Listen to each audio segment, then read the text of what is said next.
Welcome to Readings from the Animal Kingdom with Kareema from Pet Care Magic.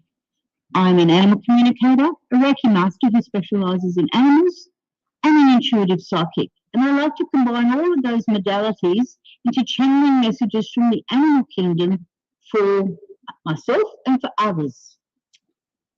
We live within a community of not only people, but a community of many, many wild animals, as well as many domesticated animals. You might have dogs, or cats, or fish, or birds, or rats, or mice, or whatever in your home, tarantulas, if that's the sort of animal you love, in your home. But then there's also a huge number of animals outside of your home, from big to small, up in the sky, down in the earth, even under the earth, in the trees, right around us.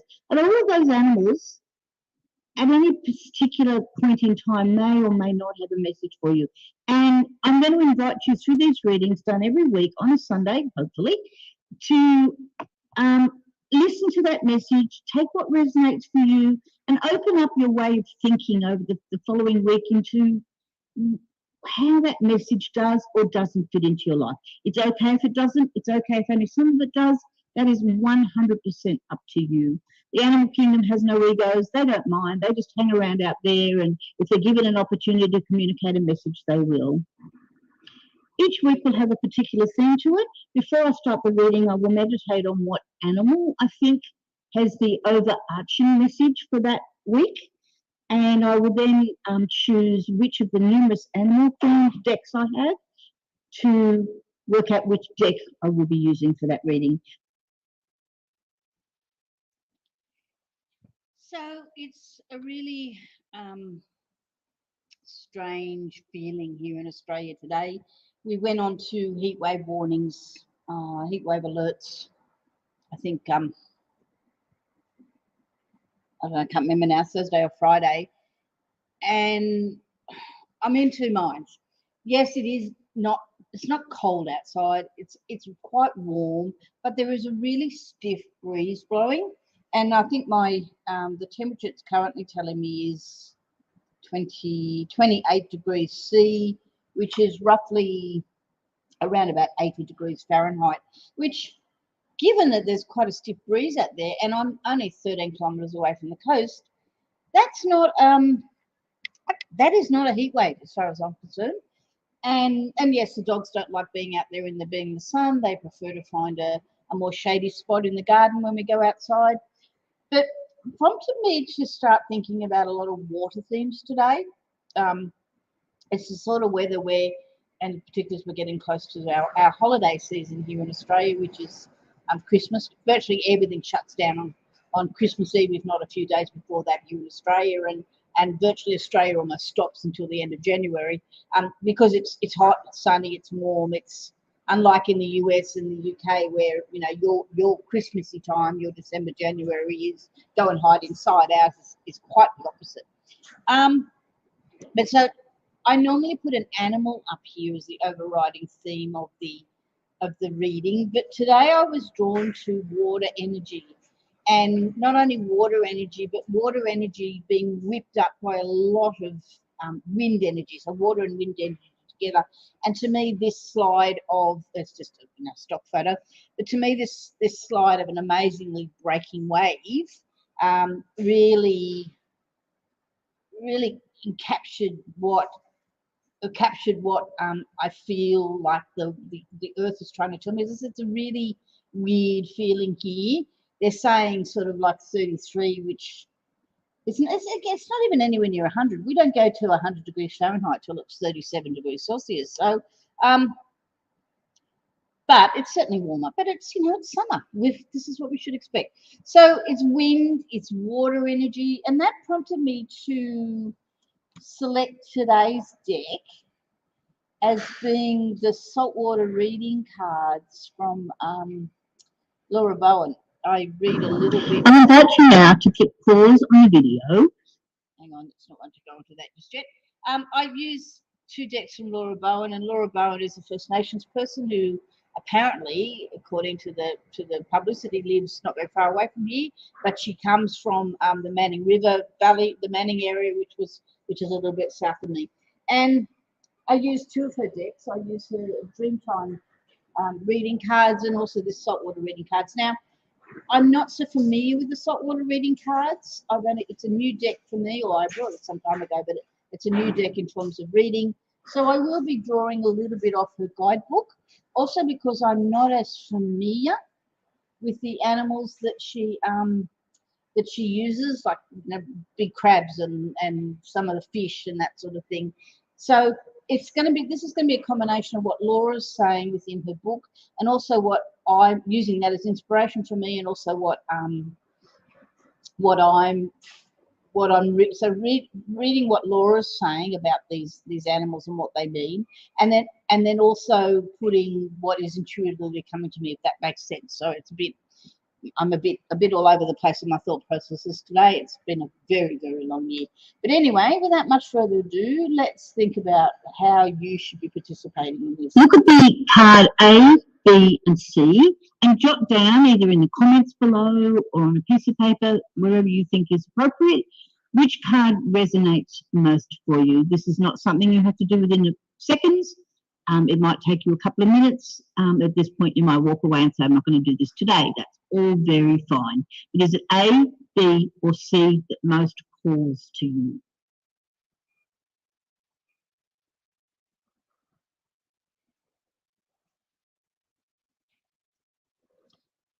Okay, so I hope you've had a chance to make your choice. The first card that has come up, and so, stop. The first card that's come up, and I drew these a little bit of a while ago because I needed to have a little bit of a read and a think about what Laura was saying for them.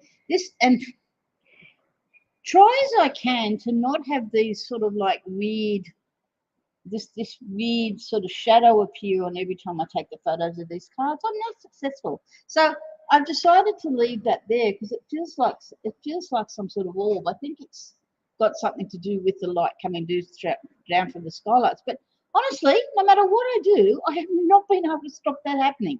And I've decided that maybe I need not to stop that happening. Sometimes I get a bit of an orb over this side as well. Anyway, the blue groper, and I'll just read to you a little bit about what Laura's lovely book says. A very large fish, a member of the Wrasse family. They live in shallow coastal waters and reefs. Actively start now, and this is the really interesting thing. They actually start life as a brown-coloured juvenile, and they're all female. The blue colour is reserved for the male of the species, with adult females remaining brown, as per normal in the animal kingdom. All gropers are born female, and it's not until they become adults that some will become a male and change colour to blue. And the numbers of males is limited to how many are needed in order to keep the population reproducing. Yeah, well, I laughed when I read that because like there's a bit of me that goes, as it should be. Sorry, I can be quite a feminist at times. As humans, we're born into a society with very strong ideas about the roles we will play in life, depending on which sex we are. From a very young age, stereotypes of what is acceptable for girls and boys is forced upon us.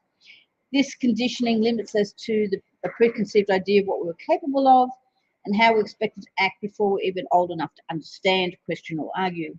As we grow, these stereotypes often continue through school and adolescence, but as adults, we fail to live within the confines of these sexual stereotypes and may struggle to fit into a specific male or female gender role. As I read that, I was sort of wondering when this book was written, because I get a very, very strong feeling that that's breaking down. It was written, doesn't have a date on it. Doesn't have a date on it. It just sort of feels like that is breaking down quite a lot, particularly here in Australia. I can't speak for overseas, but I know the fluidity of gender is breaking down quite a lot for the current younger generation, like the current teenagers. And if you look at, oops, I just lost the card. There's a girl. Cece decided she wanted to have a look at the card. Certainly if you look on Instagram and TikTok and those sorts of places, and you're looking at Christian, I'm trying to figure his last name, Christian Wilkins.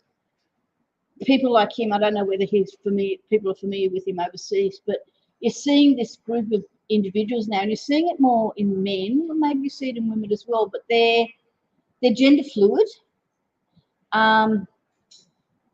You see this group of, particularly this group of men, and I'm not going to go into all the theory about what they're called and which group they belong to and all the rest of it, because I'm not into that, and that's not the purpose of this.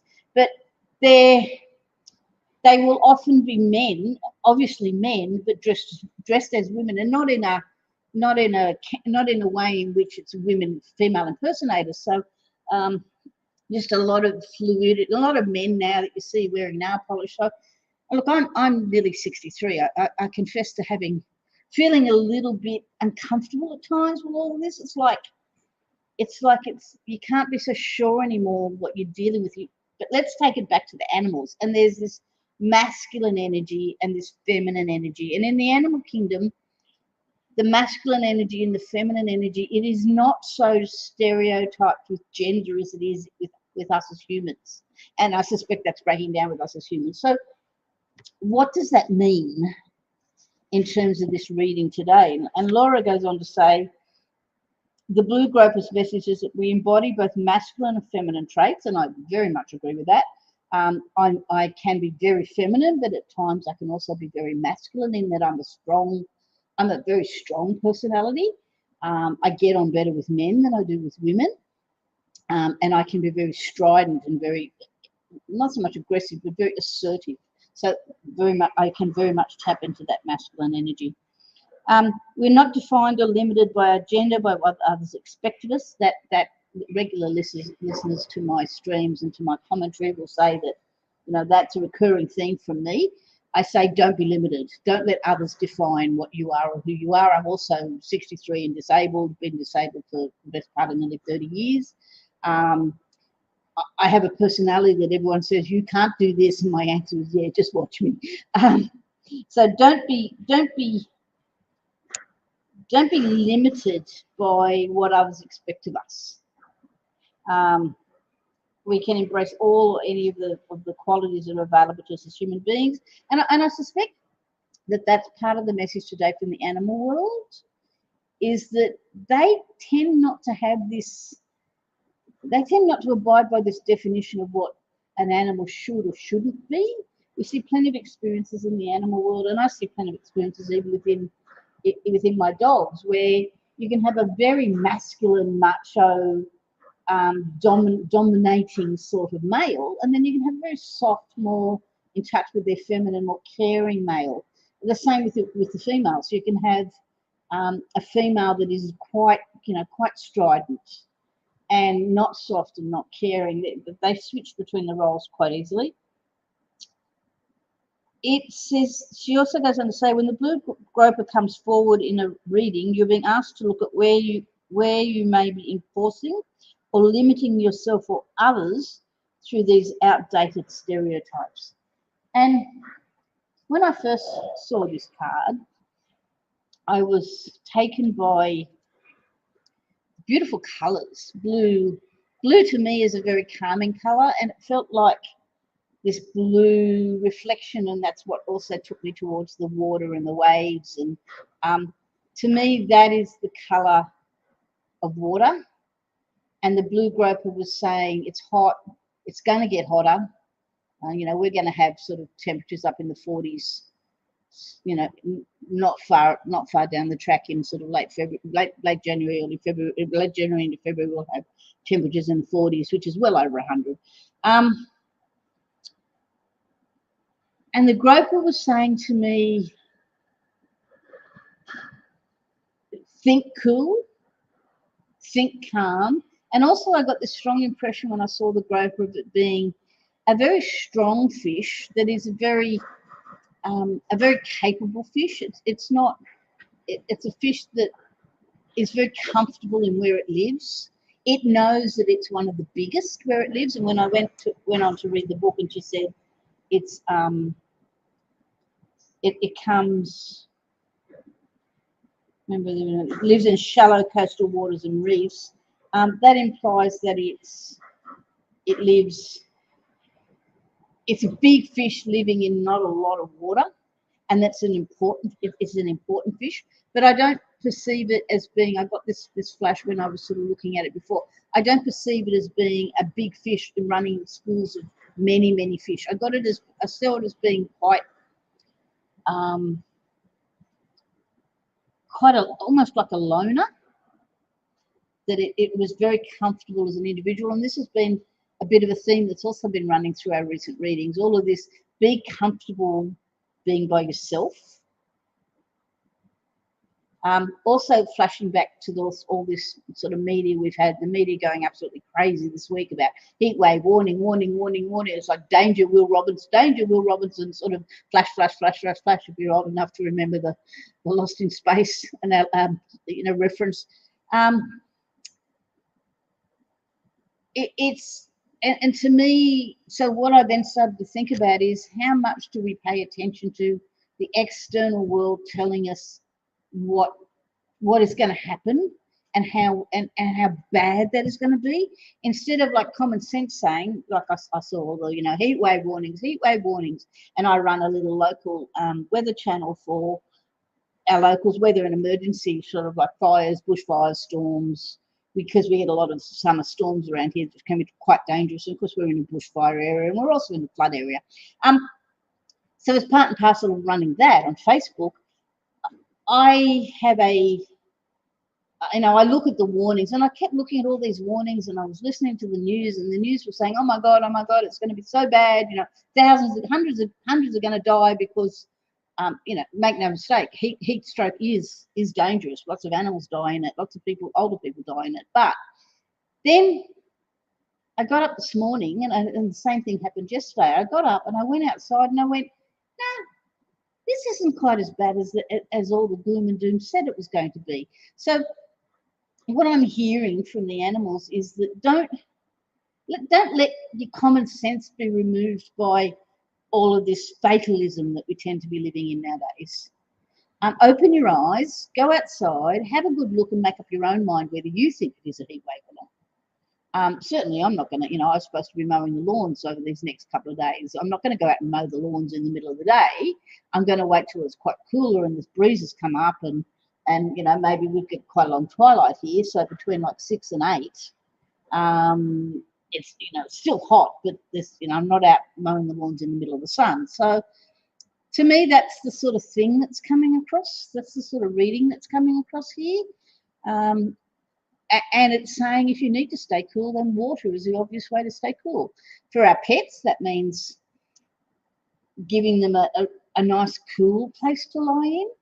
I'm lucky the area where we live is a concrete slab, and they just love just stretching out on the concrete. Actually, there's a few of them on their mats right now because we're inside and the fan's going, but they just basically spread eagle out on the grass. And outside yesterday it was still quite cool. It's quite hot at the end of the night, so I was hosing down, putting some water on the plants because I've got some plants growing, and they thought that was great fun. So they were lying in the bits of the ground which got soaked in the water. The other good trick we can do for our pets in this hot weather is I used to take a 2 litre ice cream container, like the smaller ice cream containers, or a Chinese takeaway container, anything small, put some water in it, freeze it, and then that becomes the blocks that go into the bigger water buckets. And as that slowly cools, it slowly melts, it takes the water away from being hot to being tepid. I did post on Pet Care Magic on the Facebook page. Last night I did post some posts about heat stroke and how to deal with heat stroke if you're unlucky enough to have a dog that is affected by it. Birds and things, there's things like put a sprinkler over the top of aviaries. Leave your cage, put your cage birds in an area where they're shaded, obviously, with lots of cool fresh water, and mist them and that sort of style of thing. But that's not the purpose of this reading today. So that's card A. Let's see, I gave you a glimpse of card B. Let's see what card B has for us. So card B is the sea snake. And I got a real strange sense of deja vu when I did this. I was playing around with this deck last week or during the week, I can't remember now which, and I this same card came out. So it's come out again, and as I said, I'm not so familiar with this deck. I was tempted to do what I call a cold read off this deck when I was playing with it the other day to see what pure intuition was giving me. And it's really fascinating that this one's come out again. And the sea snake is about letting go. So Laura says, of all the snakes that live in the water, the yellow-bellied sea snake, and if you remember in previous readings, we've had the red-bellied black snake come out. That's a land-based snake. So this is the yellow-bellied sea snake. And he's the one who lives the furthest from land, preferring the open sea to reefs or shallows. It grows to approximately 150 centimetres long, which is what? That's about 30 centimetres is 12 inches. So that's 150, that's 30, 60, 90, 120, 150. That's about 5 foot long. And has relatively small eyes, like most aquatic snakes. It has a paddle-like tail. Someone requesting to participate in the weather and emergency channel. The paddle-like tail, which has adapted over time to increase its swimming abilities. That's this bit here, so you can see it's a paddle. Probably gives it a bit of steering ability as well. Unlike some of the aquatic snakes, this particular sea snake lives its life in open water with not very many structures like coral or submerged branches surrounding it. The yellow-bellied sea snake can also absorb around a quarter of its oxygen needs through its skin, which allows it to dive for long periods before surfacing. But it does need to shed its skin more regularly, and this is the bit that really appealed to me in this reading. It needs to shed its skin more regularly, but unlike most snakes who rub against something rough in order to help shed their skin, this sea snake just literally twists upon itself in such a way that it rubs against itself in order to dislodge its old skin and swim free and without the parasites that weigh it down and cause it to swim, of course. So that made me start to think about the environment this sea snake lives in. It lives in a very alone environment. It's got very strong resources within itself. It says it doesn't need, think about it. I mean, it's just in the middle of water. There's no rocks, there's no coral, there's no any other creatures. Okay, it's got some parasites that are attached to it, but it's formed ways in which it knows how to go within itself to meet its own needs. Like, it doesn't need a rock or a piece of coral or something else to get rid of the skin, but it knows it's got to get rid of the skin because otherwise it's going to die. It knows that it just needs to do what it needs to do and that it's got the capacity to do it. And to me, that's a very strong message. That's a very strong message of you have got the capacity inside of yourself to do what needs doing, and that you can live. I don't know that I agree with you can live alone. That's what I was sort of tempted to say, but you can be out there. And so I'm just trying to get rid of this thing at the bottom. I don't know how that does that. No, that's not what I want to do. Trying to get rid of this part at the bottom.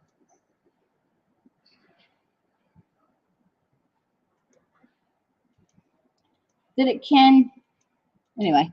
So you can go within yourself to find what you need to find. And the message that she says on the card is very much letting go. Oops. Didn't want to go there yet. You can let go. I have to find another way to use these videos, but anyway, you can let go. But it acknowledges that the process of letting go is not easy. And that made me then start to think about all these massive warnings that mainstream media have been putting up all during the weekend. To me, and also the message we got from the Groper, which was gender is fluid, and that we need to let go of some previously held stereotypes, and be more fluid and be more open. To me, the CSAC sort of just emphasising that as well. So the sea snake challenges you to let go of everything that's holding you back or hindering your ability to live your life to the fullest. But it admits this process can be painful, and often we feel that if we just stay still and stop moving, we may be able to keep everything the way it is now. But the sea snake's here to tell us that that's death. To stop still and just say, you know, I'm not going to change. I'm not going to let go. That will cause death. That's not the answer. That you've got to, and you've got to go into the pain that's going to cause to let go and to move and to be fluid. And again, regular listeners will know that that's been a topic that's been coming up consistently through all these readings for some time now. We are in a process of change. Of course, doing this in the ocean would be slow death. You must move forward and you must finally allow that which you have outgrown to be shed. So the sea snake is saying to us, look within yourself and work out what needs to be shed, what needs to be removed, what have you outgrown, and have the courage to change from that, to let it go. Because if you don't let it go, it's death. So let's move on to card C. And this is one where I really, really had to look at the book. So just as what I tend to do first is look at the cards. So giant clam. Well, I know what a clam is. Not that we have many of the clams over here. It's not. I'm thinking of the clam bakes and things that I see in the US. Not that I've ever been to one. Not that I've ever seen a clam, you know, in the wild. It's not a food group that we tend to use over here very much. We've certainly got oysters and mussels and pippies and that sort of style of thing, but we tend not to eat clams. So this particular picture has got a lot of earth energy to it, unlike the other two, which had a lot of, well, the groper had a lot of blue sort of water energy to it, and the sea snake had a lot of red and yellow, so red and yellow being almost danger colours to it. This sort of ties back in with a lot of green earthy tones. And I was looking at this particular section here, which almost looks like an eye. The scientist in me sort of starts to think about nucleuses of cells and RNA and all that sort of stuff that the scientist in me is just very familiar with, because that was my background before doing all this.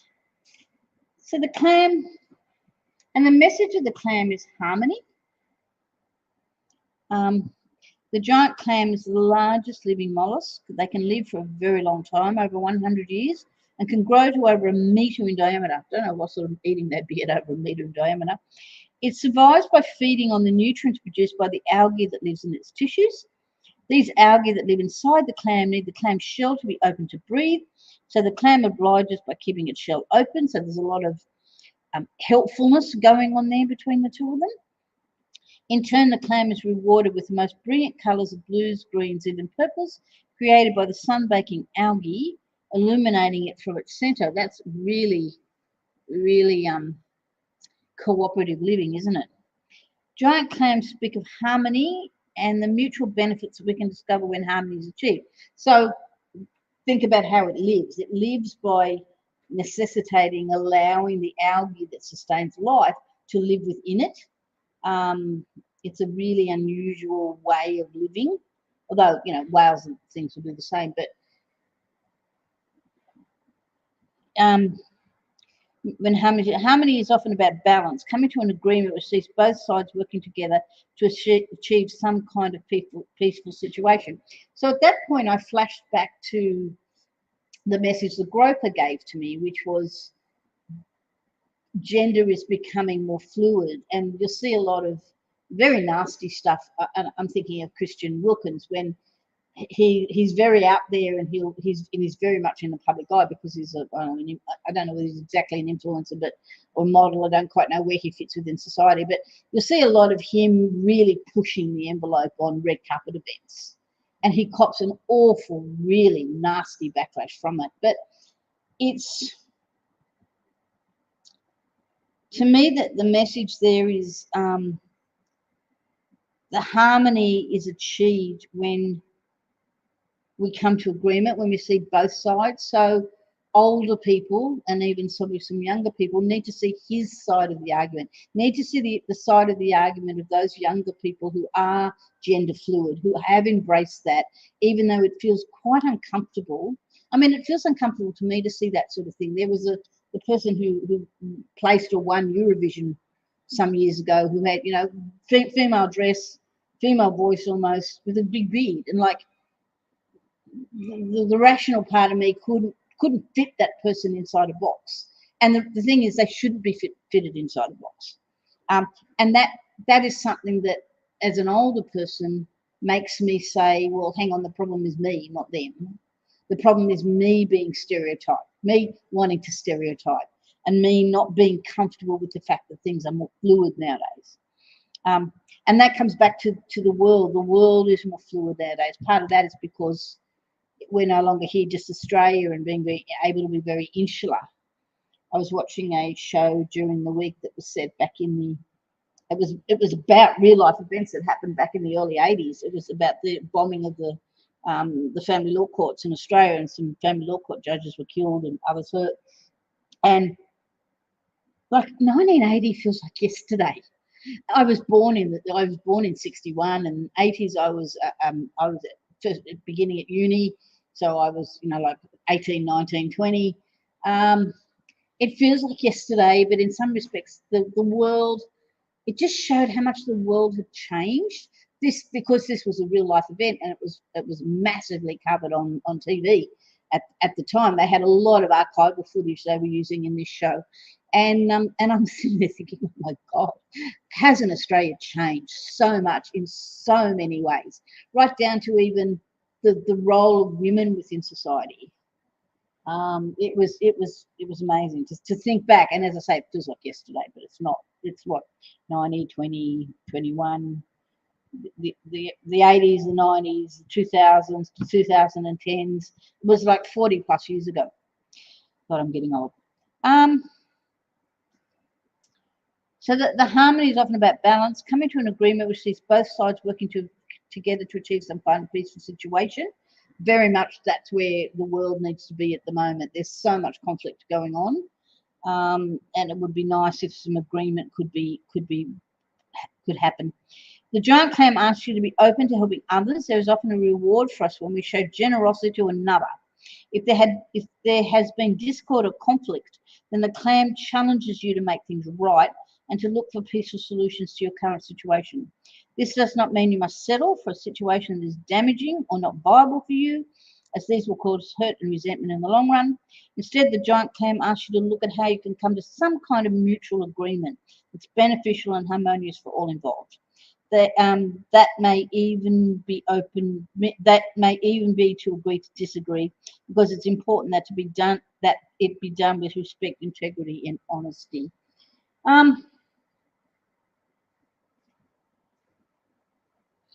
That to me, as I say, I didn't know much about the clam, so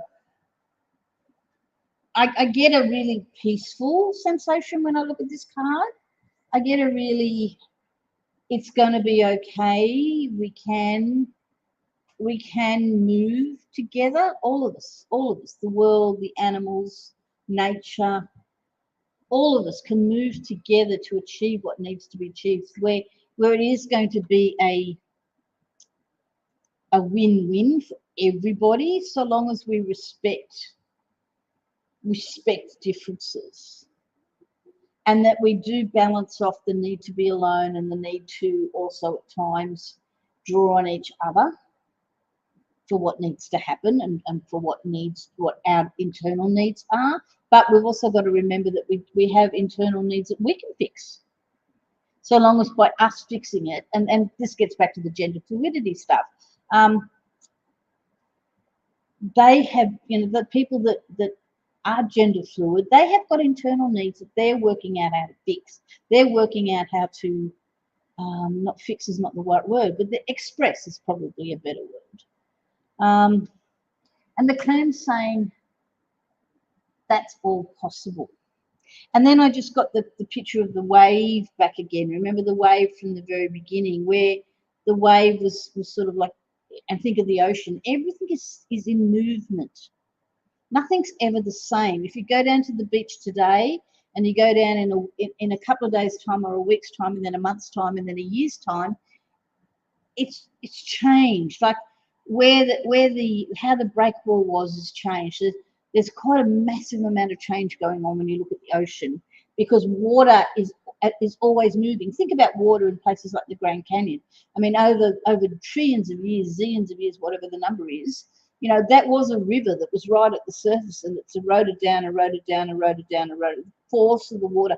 Water has a massive ability to change things, but it does it. Sometimes it does it in a very fast and violent way, like a big waves crashing in and storms and things like that. Other times it does it in a very, very slow, methodical, over literally millennia. As I say, you know, the Grand Canyon.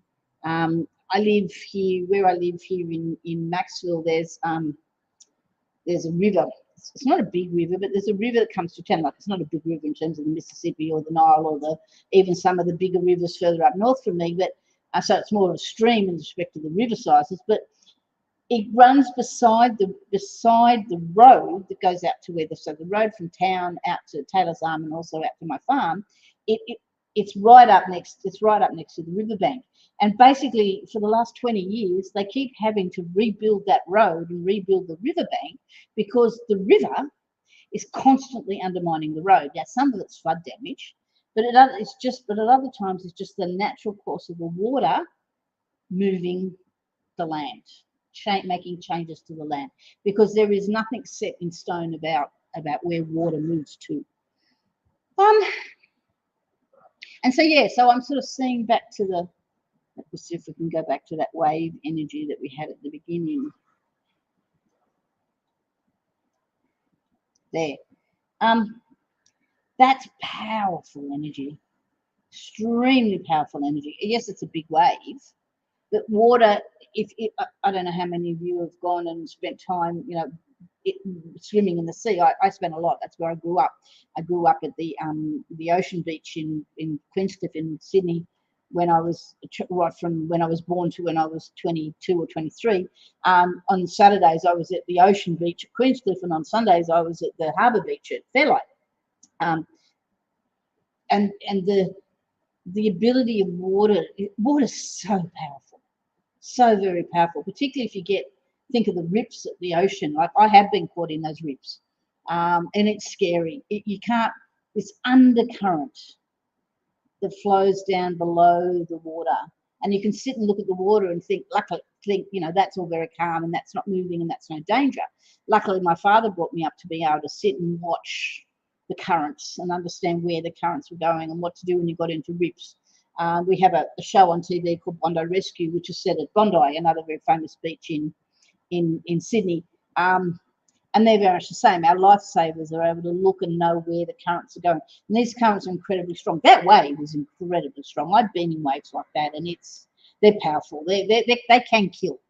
That's got tremendous energies. It's amazing. It's an amazing thrill for the board riders to be riding a wave similar to that, but they've the incredible power of water. And I think also what we're seeing within this reading is the nature, and now this is the first reading I've had that's really delved into more natural things as well as animals, but the ability of nature to move, no matter what we think or do. You know, we've got heat waves out there, we've got wind out there today. The wind is very strong. It's blowing my doors around. It can blow trees over. The heat can kill because it's so hot. The water could come and flood. Nature's saying, hello, you humans, you really think you control the place? I got news for you. And the animal kingdom is telling us that we need to live in harmony with nature. We need to live in harmony with the heat and the cold and the rain and the wind and the floods and the fires, because animals have learnt to do that. In 2019, a huge bushfire came through this area, along with many other huge fires in Australia over that summer. that 2019 to 2020 summer. And like everyone was screaming blue murder about the animals, but the animals were by and large fine. They have the ability to know what is coming. Like they weren't my cows, they were cows that belonged to a person who also had some animals adjusted on my property. And he had another herd adjusted just over the hill, sort of like, 5 minutes drive away from over the hill, which were badly affected more so than my property. The fires came through that property and then came up over the hill and down through my property. And this was really, really solid wild. This is forest storms. It was like the firefighters couldn't fight it. All they were doing was getting out there and protecting what houses they could protect. But not one cow died. Out of his sort of 90-odd strong herd, between the sort of, they were split between my place and this other place he was on. Like the next morning, I remember thinking, oh God, how many carcasses do we have to deal with today? I was in town while it all happened. I couldn't get out there during the fires for obvious reasons. I tried and I couldn't get out there. And like the next morning, it was, how many carcasses do we need to deal with? How many burnt animals are we going to have? And okay, we lost a couple during the next week, probably because of smoke inhalation. There were no burns on them. There was no, we did a head count, and they were all there. He went up the next morning and moved and grabbed all the cattle. The cattle had been, luckily one of the neighbours up there had opened the gate and let the cattle out, and the cattle were just along with lots of other cattle were out on the road up, in the bushfire area. The cattle on my property, the fire had only come through like 55 acres, so it had come through the top half of the 55, and of course they went through fences actually. Some of the gates were open, but they basically just came down and stayed out of the line of the fire. But we lost probably 3 or 4 the next week with what was probably smoke inhalation and damage to the lungs and that sort of thing. But the animal, and like I remember being out there. Fire went through at about 7 p.m. and I was out there about 4:30, and the animals were already telling me they knew what was coming. And that was part of the reason why I got so upset during all the event, because there was no, at 4:30 when I drove out there was no bird sounds, which is really weird because in that valley normally and it was November, so it's normally summer, so there's normally the sound of cicadas and crickets and birds and lots of animal noise out there. But the animals, they already knew and they were already preparing. And certain of our animals go underground. Certain others just move habitat and that sort of thing. But I think the overriding message of this is nature controls, not us. We think we do, but nature controls, and we need to learn to live with nature. We need to move with movements as they're happening, as the Groper tells us. Learn how to tap within our own resources, as the sea snake's telling us, and learn how to live a life that we work with, a life of compromise is not a good word, but a life where we give and take with the others we need to give and take with, says the giant clam. And overriding all that is the power of nature: earth, winds, fire, earth, water, fire. What's the other one? Earth, water, fire. There's another one. Forget the 4 of them. And that we need to learn to flow. See how the water's flowing? We need to learn to flow with it. Okay, you've probably heard enough of me carrying on for now. And I need to go outside now and see if the sun's got enough to mow the lawn, because it is growing fast. So have a lovely week, everybody, and I'll catch you next week.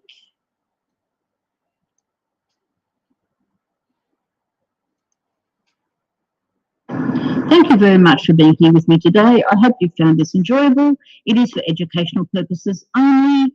If you do want a fuller reading, then I do those obviously online, so you can be anywhere in the world. Just go to petcaremagic.com and you will find the link to book a time to have a fuller animal reading. Please like, subscribe, and hit the notification buttons if you want to be notified when I do more of these each week. Thank you, and I hope you all have a really great week. Welcome to Readings